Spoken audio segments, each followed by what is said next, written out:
घुमड़ी घुमड़ी बाबा तुलसी लगावे, अमवा लगावे अकेले जी।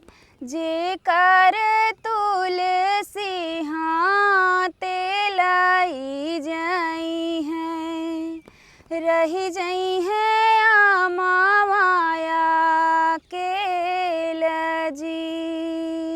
बतिया एक कही ओ मोरे राजा, जो माना बतिया हमार जी। कुल तुलसी चली जई है हारे विदेशवा, रही जई है अमवाया अकेले जी।